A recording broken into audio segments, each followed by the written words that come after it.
biohacking's like the big, well, it's the thing at the moment. Everybody's like looking for the next hack. Are you pretty much, it sounds like you're pretty much against that as a concept, are you?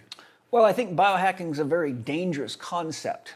You know, Steiner said, human beings will continue to invent technologies outside of themselves until they realize all of these technologies are inferior copies of the technology within themselves. The question is, will they figure it out before they destroy the world? Well, look around. Look at all the problems we now are facing with AI. Look at all the problems we're facing with PSYOPs operations and COVID and government control and spy systems and psychological manipulation of people. You know, that's all biohacking. Listen to Naval Harari and Klaus Schwab. They use the word hacking, biohacking all the time. They're saying we can hack the human beings. You will no longer have free will. There's no need for the soul. There's no need for God. All that is over. That's the biohacking. That's where it takes you. The key point is, look, some people will have had this experience. I remember when I first bought a digital watch, and I wore it for a few years, and one day I looked at an analog clock, you know, with the sweep hands, and I had to think of how to read it. I went, holy shit, I forgot how to read a clock because I've been looking at a digital clock with numbers. And I realized right then and there that this thing tells me time, but it's taking me away from the analog process, the flow of time. So what was a flow of time, morning, noon, night, now become a series of numbers. Biohacking takes a human being and turns it into a bunch of numbers or data. You cannot know yourself through data. You have to look at where the data is coming from. Why is it that you're not sleeping well? Why is it that you're needing a calorie counter? If I give you a calorie counter, first of all, those are all biohacking devices are based on algorithms. Algorithms are based on assessments of fairly large populations, and then they develop averages. The average person responds this way, but there's no such thing as an average person, right? You're not an average person. And if you study a book like Biochemical Individuality by Roger Williams, he shows you that we're as different on the inside as we are on the outside. There's classically 19 different types of stomachs in people's bodies. Byron Robinson, MD, showed that the length of the intestinal tract from mouth to anus can be as short as 21 feet in some people and as long as 42 feet in other people, depending on their genetics and how much meat they ate. The more meat that they ate in their natural environment, the shorter their intestinal tracts were, and the more they were toward vegetarian diets, like various places in India or places where there's not a lot of meat, the longer their intestinal tract gets because they have to have more time to absorb protein out of fiber. So whenever you're using any kind of biohacking, you're actually putting yourself into a data set that does not have any way to actually pay attention to your unique physiology, psychology, and needs. And I'll give you a perfect example. I was coaching Mike Salemi. Do you know Mike Salemi? Very, very famous athlete, very successful, multiple kettlebell masters, and you know, one of the best athletes I've ever worked with. Well, the Oura Ring people gave him a Oura Ring. What's going on? You're going to say it's bad now? Well, I'm going to tell you the truth. And he came to me and he was all excited about this, but I had taught him a system that I teach all my athletes and some of my patients for determining his physiological stress load by monitoring his heart, his resting heart rate every morning. So I show people how to monitor their morning heart rate, take it for 7 days, average it, and then I show that if your morning heart rate rises 3 beats or more above your average, it's an indication that you're under stress.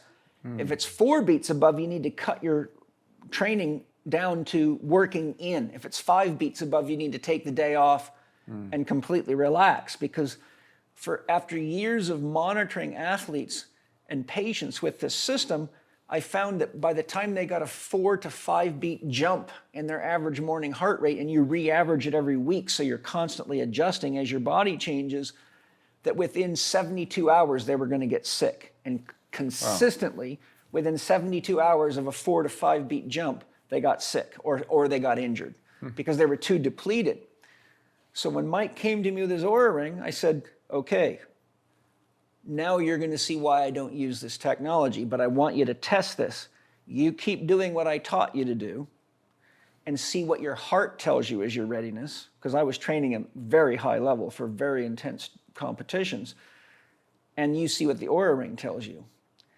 And one day, he got a hold of me. He woke up feeling really shitty, had a 5 beat above average, didn't feel like he could even train at all, but his Oura ring said he was ready for a high level of training.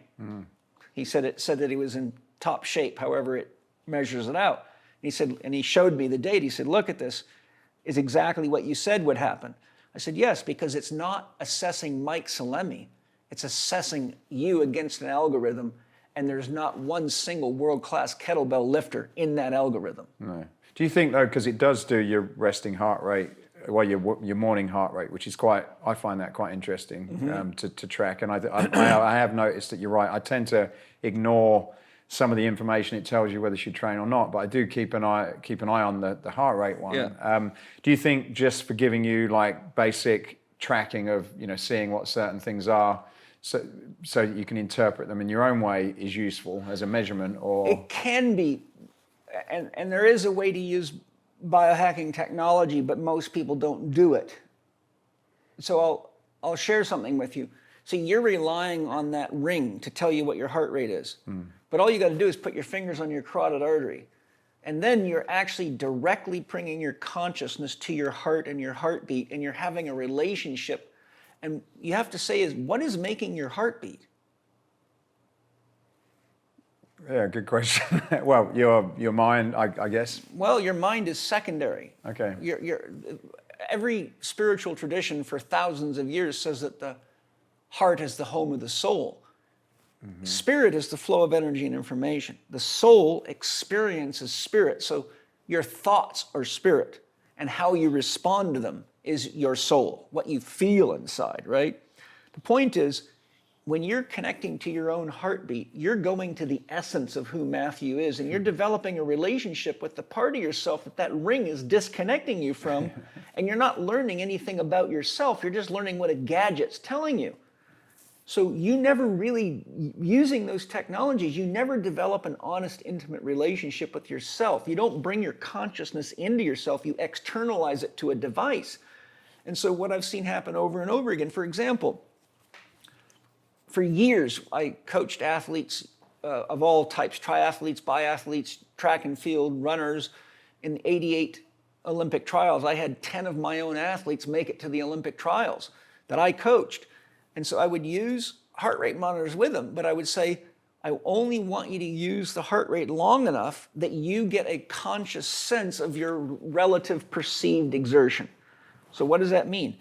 When you look at your heart rate monitor and you see your heart's at 200 beats a minute, pay attention to what that feels like, because then I'm going to take your heart rate monitor from you. I'm going to have you go out and run a few, repeat 400 meters on a 1 minute rest period, and I want you to tell me when your heart rate's at 200, because then you don't need the heart monitor anymore. Now you're having an intimate relationship with yourself, and you're taking responsibility for directing your consciousness to what you should be able to monitor. I get it, yeah. Right? So when you use technologies that disconnect people from a relationship with themselves, then they're now doing the same thing as going to a doctor. They wait for a gadget to tell them something that they could sense in the prodromal state or the developmental state long before it was a problem. I get it, yeah. You see? Yeah. The device only tells you something's wrong when it can measure it.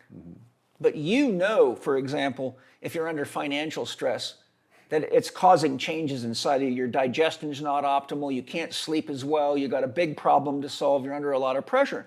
Well, by the time the ring tells you that there's a problem, you should have already known that you better start sleeping more and managing yourself better to get through this stress. So to me, as a teacher and a therapist, my job is to optimize a person's autonomy so they don't need me. I don't want athletes to need me. I don't want patients to need me. I want them to be self-sufficient.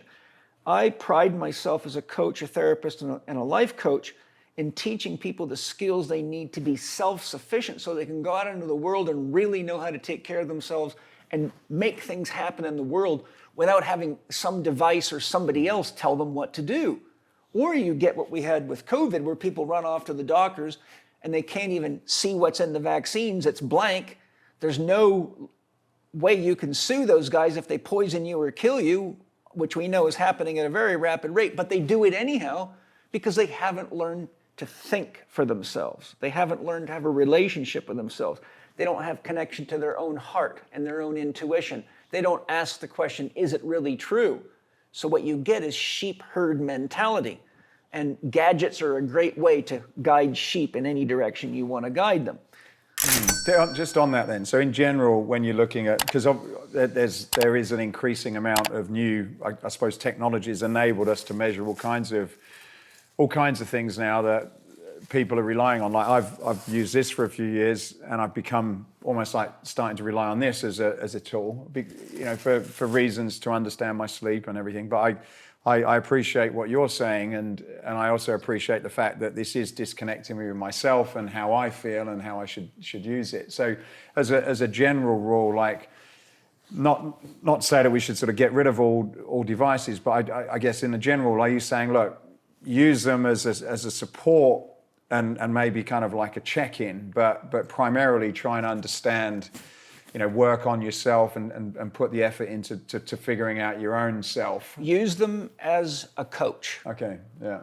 So it's the same with plant medicines. When people do medicine ceremonies with me using shamanic medicines, psychedelic medicines, they always are amazed that all of a sudden they can see the auras on trees or see plants and trees breathing, and how even stones become alive, and how they can see into other dimensions, or many things that just blow their minds. And I say, good. What the medicines are doing is showing you what's beyond the limitations of the filter of your own ego system. The secret is, now that you know you can see the aura on a tree, don't keep doing mushrooms. Go sit next to a tree, go into meditation, relax your mind, and look for the aura on the tree, because you know it's there. The medicine showed you that it's there. But what happens is people just doing more and more LSD, mushrooms, DMT, and the next thing you know, they're just all screwed up because they've just blown themselves into oblivion, and now their mind's scattered like someone put a hand grenade in their head. But if you use these medicines like training wheels, and you use biohacking like training wheels, say, okay, I'm going to use this heart rate monitor to learn what my perceived rate of exertion. What does it feel like when my heart rate's at 70%? What does it feel like when it's at 80%, 90%, 100%? That way I know what I'm doing.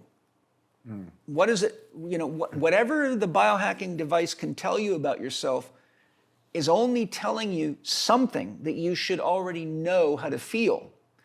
So for example, if I used a biohacking device to measure how much hydrochloric acid you had in your stomach, I could teach you to be aware of what it feels like when your body stops producing enough hydrochloric acid. There's characteristic symptoms such as burping up food, having acid in your mouth, feeling like you're full all the time, and even full and hungry because you can't, if you don't have enough hydrochloric acid, your stomach won't let the food move into the small intestine because it cannot break food down that's still in a state of protein. The hydrochloric acid has to make proteins into amino acids, and hydrochloric acid is the number one thing that kills pathogenic organisms like parasites. So people that don't have enough hydrochloric acid have stomachs that are backed up right up to their throat, and then they're highly susceptible to fungal and parasite and bacterial infections. So I say, okay, let me show you the signs and symptoms of low hydrochloric acid production and excessive hydrochloric acid production, which usually is a side effect of stress, and coffee can stimulate hydrochloric acid production. So people that are drinking coffee and don't realize it can actually be burning their stomach because coffee is stimulating the hydrochloric acid. Next thing you know, they're running to the doctor and getting drugs for ulcers that they're creating, not knowing what they're doing to themselves. But the biohacking device isn't going to tell you how it's happening, it's just going to tell you what has happened.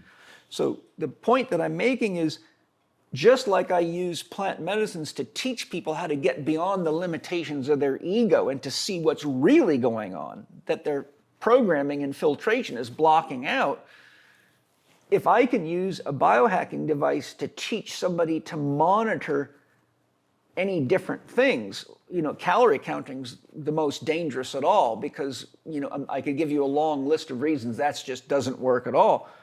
So what happens is people start monitoring their calories, but they don't realize there's a tremendous, if your biohacking device says you did 150 calories worth of exercise, and now you're only going to eat 150 calories, you're overlooking what's the quality of the food, how much nutrition's in the food. A calorie says nothing about nutritional value. It's just a measure of energy. It could be straight white sugar or styrofoam.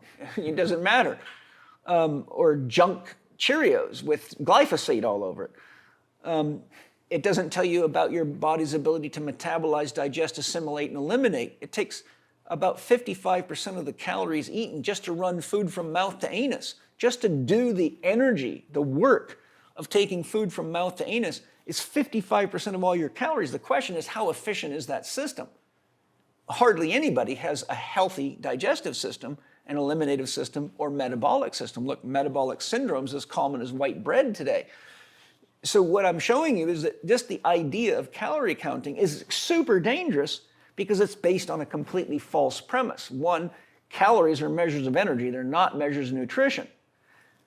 The amount of calories that you eat is not a measure of what you need, because the calorie does not tell you what your body needs. And if you're just going by that, you're not paying attention to the difference between your body wanting potassium and needing a banana, or needing more red meat because it needs protein, or needing blueberries because it needs antioxidants. So what happens is people start relying on digital technology to tell them how to run their lives, but they're not really paying attention to the causative factors that the body's always informing us of by symptoms, and they're drugging the symptoms, right? So there's a narrow application of biohacking, but it has to be done intelligently, and there's not very many people that know themselves well enough to teach others how to know themselves.